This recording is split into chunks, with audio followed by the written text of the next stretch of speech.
My parents arranged my marriage to a much older man whose previous wives both died young, with a bride price of $35,000. I was just a teenager. They prepared me through strict domestic training. When I reached maturity, my father finalized the arrangement for less than 2 weeks away. So I created a medical emergency and told hospital staff about the forced marriage. My family disowned me. But months later, my aunt called because they're planning the same for her teenage daughter. In my family, young women were married off early. The tradition meant preparation for much older husbands. I was 14 years old when I found the letter that changed everything. It was hidden in an old box in the attic, behind winter coats that smelled of mothballs, behind boxes of Christmas decorations gathering dust, in a place nobody had looked in years. The envelope had a return address in Portland, Oregon. Return address, Layla Hassan, my older sister, who I'd been told died 6 years ago. I grew up knowing the rules. In our family, girls got married the day they got their first period. Didn't matter if you were 12, 13, or 14. The blood meant you were ready for a husband 3 times your age. My cousin Zara got married at 13 to a 39-year-old man with 3 grown sons. I watched her hands shake as they applied henna. 2 years later, she had a baby and eyes that never quite focused on anything anymore. My cousin Salma at 12 to a 45-year-old widower whose previous wife died in childbirth at 19. Salma stopped talking after the wedding, just served food silently like a ghost in her own house. I watched them leave in white dresses that looked like shrouds,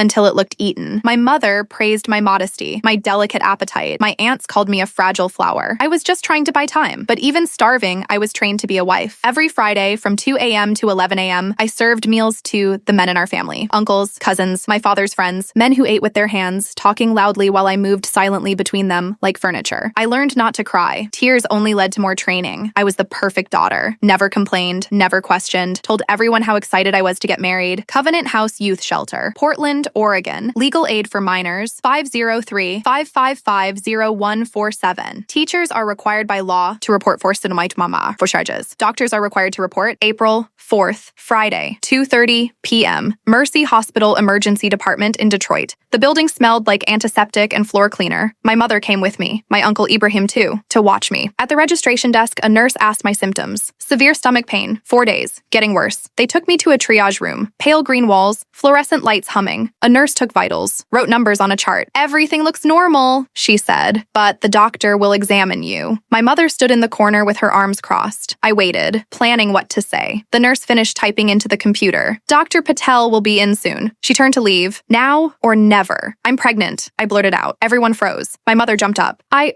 think I'm pregnant, I repeated. It was a lie, but pregnancy meant a private exam. The nurse looked at my mother, then at me. Her expression changed. Ma'am, I'll need to examine your daughter privately. Standard protocol. No, Mom said quickly. I'm staying. Ma'am, by law, I must speak with minor patients alone for certain examinations. She's lying. My daughter is a virgin. But security stood at the door. Hospital rules. I'll be right outside this door, she hissed at me in Arabic. The door closed. I was alone with the nurse. Are you pregnant? The nurse asked gently. No, I lied. I needed a minute alone. She sat down at my level. Okay, what's going on? Layla's words. The exact words I'd practiced. I'm being forced to marry. I'm only 14. Please help. Silence. The nurse, her badge said Michelle Rodriguez, RN, put down her tablet. When is the wedding? 3 days. April 7th, to a 42-year-old man. His 2 previous wives died young. Please, I don't want to die, like his other wives. Michelle pressed a button on the wall. I need a social worker to room 12. Emergency. She looked at me. You're safe here, honey. We'll help you. A social worker arrived. A woman in her 30s wearing a blazer. I'm Andrea Thomas. Michelle says you need help. I told her everything. About Layla's letter. About my wedding in 3 days. About Omar's dead wives. About the training. The belt, the pots. She took notes, didn't interrupt. When I finished, she said, I need to make some calls. Stay here. 20 minutes later, my mother started pounding on the door. What's taking so long? Let my daughter out. Andrea came back with security officers. The door opened. My mother burst in. She's lying. My daughter has mental problems. Ma'am, step back, one officer said. You can't keep my daughter. Andrea stood between us. Ma'am, when there are allegations of harm to a minor, daughter!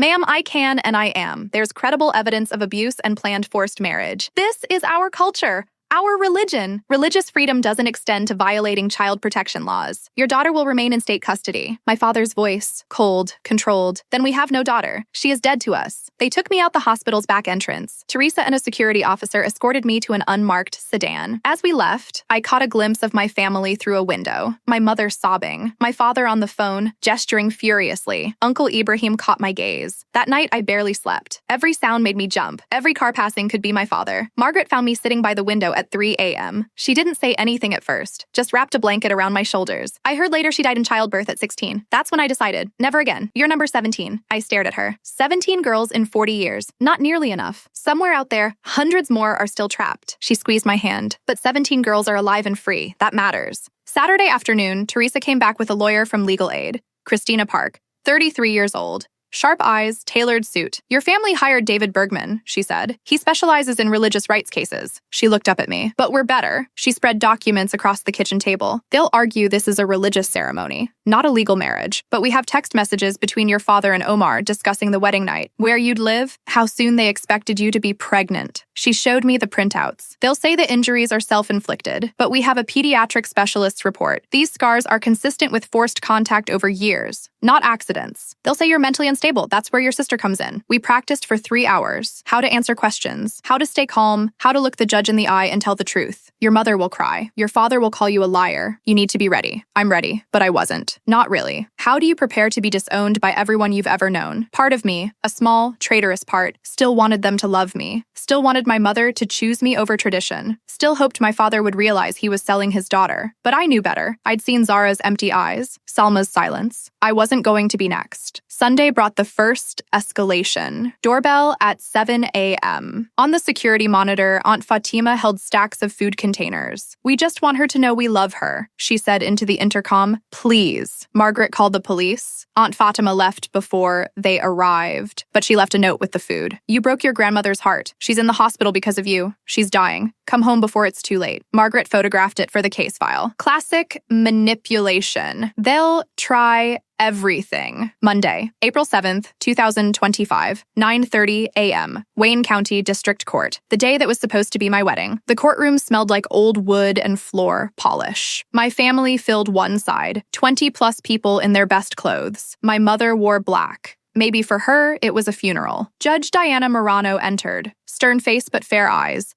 My family's lawyer stood first. David Bergman, gray hair, expensive suit, confident voice. Your Honor, this is a tragic misunderstanding. The Hassan family are respected community members. They love their daughter and only want what's best for her. He paused. Yes, they planned a religious ceremony, but it was an engagement, not a marriage. In their culture, engagements happen at young ages, but actual marriages come much later. This is a tradition that American society should respect. My mother nodded, dabbing her eyes. As for the abuse allegations, these injuries are the result of cooking training. Accidental burns happen. It's education, not abuse. He held up photos of my scars. And this letter from an allegedly escaped sister, we have no evidence Layla Hassan is alive. She died 6 years ago of meningitis. We have a death certificate on file. My stomach dropped. They'd created a fake death certificate? This young girl is mentally unstable. She found an old letter and created a fantasy. Her parents want her home.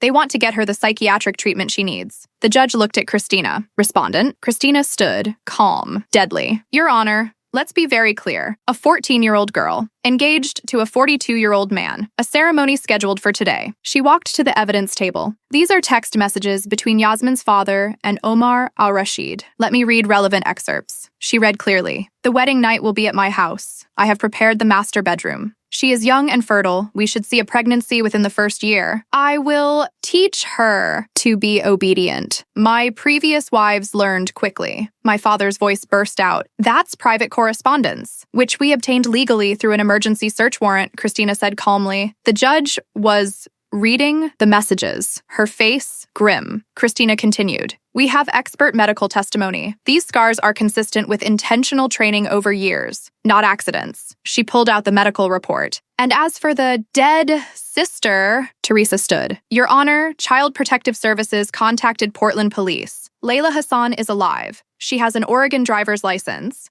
a residential address, employment records. She's prepared to testify remotely. The doors opened. A technician set up a laptop. The screen flickered, and there was Layla, my dead sister, alive. I hadn't seen her in 6 years. She looked older, hair shorter, wearing scrubs. "Hi, Yasmin," she said softly. I couldn't speak, tears streaming. My mother screamed, "Layla! Oh God, you're alive. Come home." Judge Morano's gavel came down. "Order." Layla looked at the camera, at our mother. "I'm alive. No thanks to you." Christina began questioning. "Miss Hassan, what happened 6 years ago?" "I was 13 when I got my period. My parents immediately arranged my wedding to a 47-year-old man, Yusuf Kaduri. He'd buried 2 wives. He had 5 children. How did you escape?" 3 days before the wedding, I faked being sick. In the ER, I told a nurse the truth. They contacted CPS. I was placed in foster care. "And what did your family do?" "They told everyone I died. Meningitis. They even had a funeral, an empty casket." She looked at our parents. "It was easier to say I died than admit their daughter chose freedom." "Why did you write that letter?" "Because I knew they'd try to marry off my younger sisters.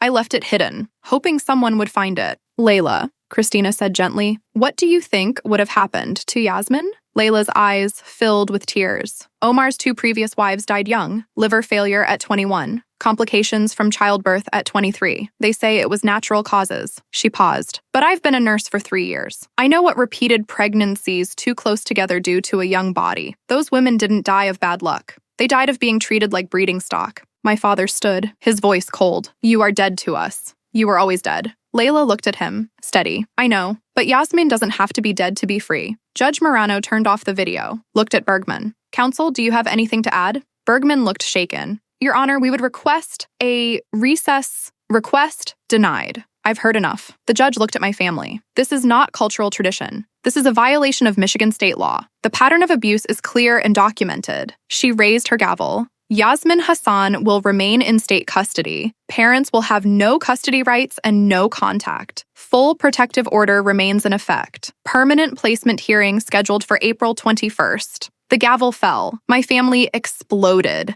Screaming, sobbing, cursing. My father stood, pointing at me. "You are no longer my daughter. You died today." My mother ripped off her hijab. "We have no daughter named Yasmin. She is dead." Court officers escorted them out. My father resisted, shouting curses. My family turned their backs, one by one, cousins, aunts, uncles, all turning away. Only grandmother looked at me, for just a moment. Her expression was sadness, but she still turned away. Christina hugged me as I cried. "You did it. You're free. They disowned me. They tried to sell you for $35,000 to a man who killed his wives. Their opinion doesn't matter." On the screen, Layla was still there. "Yasmin, you there?" I touched the screen. "You're really alive. I'm really alive. And now you are too." The next 2 weeks became legal warfare. My family filed appeals claiming religious discrimination, hired experts who'd never met me, hired a private investigator to photograph Margaret's house. Each tactic failed. Christina countered methodically. Appeals denied. Experts dismissed. Restraining orders issued. They launched a social media campaign.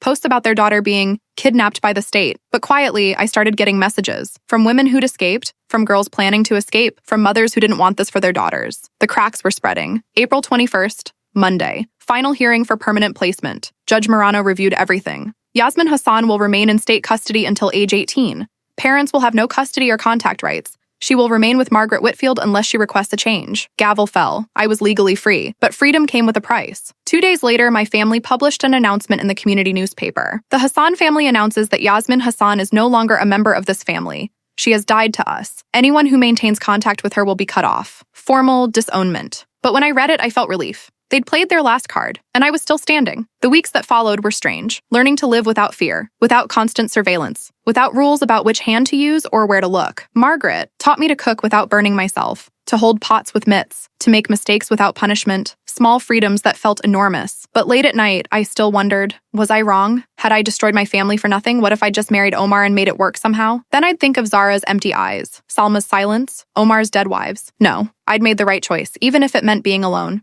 May 15th, Thursday. Layla flew to Detroit. I saw her in person for the first time in 6 years. We collided in the airport terminal, both crying, both holding on. "I'm so sorry," she kept saying. "Sorry I didn't come back sooner." "You saved me," I said. "Your letter saved me."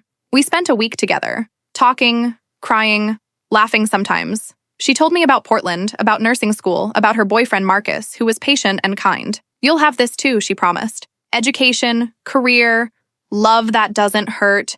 Choice.